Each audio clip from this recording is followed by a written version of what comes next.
नमस्कार, आप देख रहे हैं न्यूज़ आपका। पश्चिम सिंहभूम के नक्सल प्रभावित क्षेत्रों में एक तरफ माओवादी हैं तो दूसरी तरफ हमारे सुरक्षा बल के जवान, और इन दोनों की जंग में सामने आया है एक संगठन जिसका नाम है सिकोम। सिकोम एक गुप्त रूप से कार्य करने वाला संगठन है जिसका संचालन नक्सल पीड़ित लोग कर रहे हैं।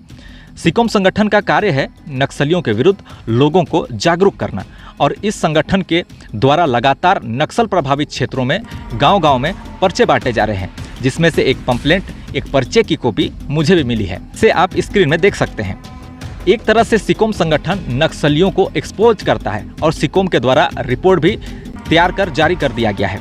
सिकोम द्वारा जारी पर्चे में नक्सली कौन है, पार्टी का गठन कब हुआ था, इनकी विचारधारा क्या है, ये बताई गई है। उसके बाद एक सवाल भी किया गया है कि आखिर माओवादी अपने ही लोगों को क्यों जान से मारती है, आखिर माओवादी अपने ही लोगों की जान क्यों ले रही है, और बाकायदा तस्वीरें और प्रूफ के साथ बातों को रखा गया है।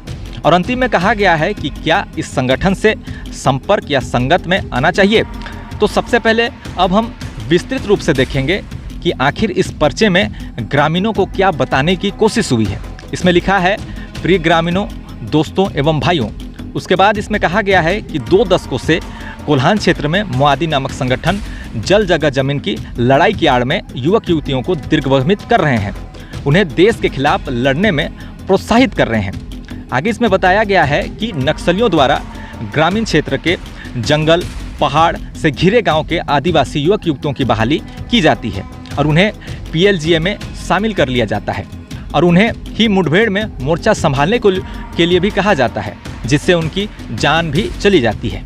वहीं अन्य समुदाय से जुड़े लोग संगठन का नेतृत्व करते हैं।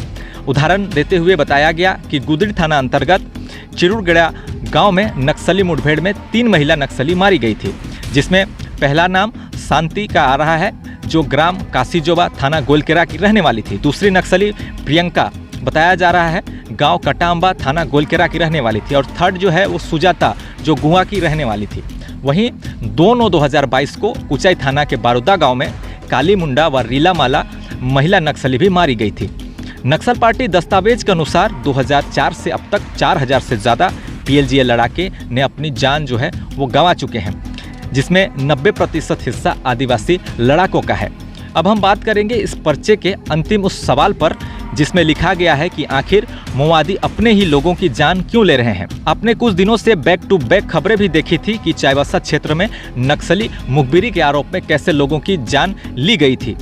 आगे इसमें बताया गया है कि नक्सली क्यों मारते हैं अपने ही लोगों को, अपने ही नक्सली लोगों को। इसमें लिखा है कि संख्यात्मक और गुणात्मक दोनों ही रूप से कमजोर होने के कारण नक्सली संगठन अपने रणनीतिक क्षेत्र में हर काम गुप्त रूप से करने की पद्धति का अनुसरण करते हैं, जैसे अपने सदस्यों की पहचान को छुपाना, गुप्त रूप से रहना, रात में चलना, मीटिंग करना, आय के स्रोत को सार्वजनिक नहीं करना इत्यादि। अपने समर्थकों की गुप्त रूप से मिलना भी ये गुप्त तरीके से कार्य करते हैं। मगर माओवादी समर्थक या सक्रिय सदस्य जो गांव में रहकर या संगठन में रहकर कार्य करते हैं और पुलिस की पकड़ में जब आते हैं तो कई गोपनीय राज पुलिस के सामने वो उगल देते हैं, और पुलिस उसके बाद उनकी दी हुई जानकारी अनुसार डंप किए गए हथियार, गोला बारूद बरामद करती है, और वहीं से पकड़े गए लोग पुलिस का मुखबिर माओवादियों के लिए घोषित हो जाते हैं, और माओवादी उन्हें अपनी दुश्मन समझने लगती है, उनके प्रति उदासीन रवैया अपनाने लगती है, जैसे जेल से निकलने पर ध्यान नहीं देना, उनके परिवार की देखभाल सही से नहीं करना, जिससे उस माओवादी समर्थक में संगठन के प्रति मोह भंग हो जाता है, रोष व्याप्त हो जाता है, और वह अपने परिवार के दबाव में संगठन के उदासीन रवैया के कारण माओवादी संगठन से दूरी बनाना शुरू कर देता है। उसी की वजह से मुखबिरी का नाम से उसकी जो है वो हत्या भी कर दी जाती है। इस पर्चे में आगे बताया गया है कि अब तक पूरे झारखंड में हजारों लोगों की हत्या ऐसे ही पुलिस मुखबिरी SPO के नाम पर माओवादी संगठन द्वारा कर दी गई है। सिर्फ बुंडू चांडिल क्षेत्र में 4000 से भी ज़्यादा पूर्व माओवादियों या समर्थकों और निर्दोष लोगों की हत्या मुखबिरी SPO के नाम पर संगठन के द्वारा की गई है। इस पर्चे में उदाहरण देते हुए कई नामों का भी जिक्र किया गया है जो पहले माओवादी थे और उन्हें बाद में मार दिया गया।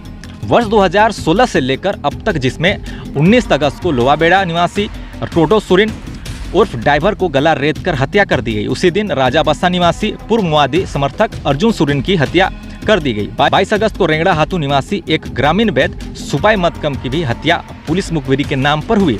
अंत में ग्रामीणों से सवाल किया गया है कि क्या वे ऐसे संगठन के संपर्क और संगत में आना चाहेंगे। लोगों से अपील की गई है कि अपने ही लोगों की जान लेने वाली ऐसे संगठन से दूरी बनाएं। आगे कहा गया है कि अनलदा, सागरदा, सुसानदा, मोछू, सागेन कांडे जितने भी माओवादी नेता हैं क्या गारंटी दे सकते हैं कि अंतिम सांस तक लड़ाई लड़ेंगे या फिर आत्मसमर्पण कर देंगे। अंत में कहा गया है और निवेदन भी किया गया है कि इनके बहकावे में न आवे, जन आंदोलन का निर्माण कर गांव-गांव से इन्हें मार भगाएं। नीचे मारे गए नक्सली समर्थकों की फोटो डेट के साथ दी हुई है। अब ये पर्चे हर जगह दिए जा रहे हैं। अब देखना होगा कि इस पर्चे के बाद नक्सलियों का क्या प्रतिक्रिया होगा। क्या लोगों को जागरूक सिकुम संगठन कर पाएगा या फिर इसी तरह से माओवादियों का आतंक और सुरक्षा बलों का सर्च ऑपरेशन जारी रहेगा। मिलते हैं किसी अन्य खबरों के साथ। वीडियो अगर पसंद आई तो चैनल को लाइक करें, शेयर करें, सब्सक्राइब करें। जय हिंद।